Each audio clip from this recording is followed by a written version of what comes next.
Anong best part For para me, yung the way she takes care of me during our first few months together. Paano ba siya nag-aalaga?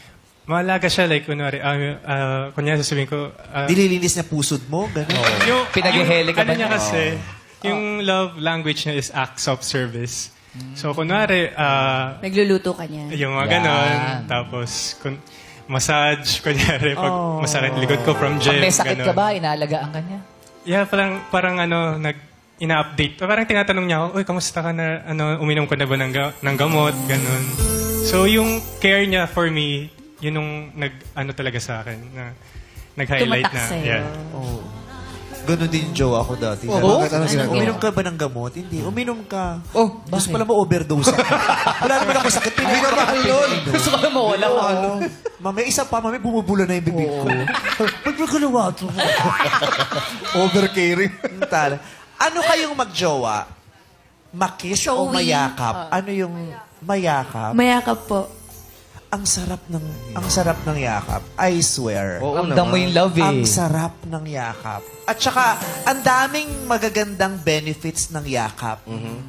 Sobra siyang nakakatulong. Nakakabawas siya ng sakit, ng pain.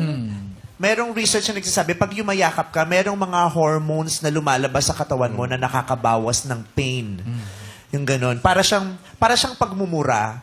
Di ba yung sinasabi natin masamang magmura, di ba? Pero minsan, yung pagmumura, nakakalabas siya ng pain. Kunyari yung mga na-ooperahan, yung mga nanganganak, kailangan nilang isigaw yung parang nakakabawas siya ng ganun, nakakabawas siya ng pain, yung stress. nakaka-happy siya, nakakabigay siya ng kapanatagan. Iba yung yakap. Kaya ugaliin yung niyayakap yung mga mahal niyo sa buhay.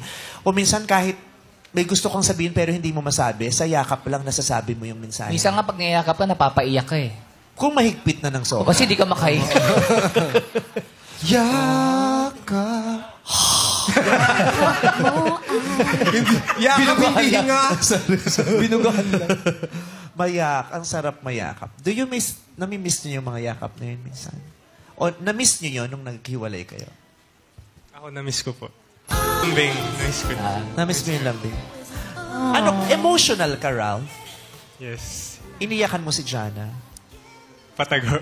Patago. Patago. Siguro yung ako lang mag-isa. Yung ganun.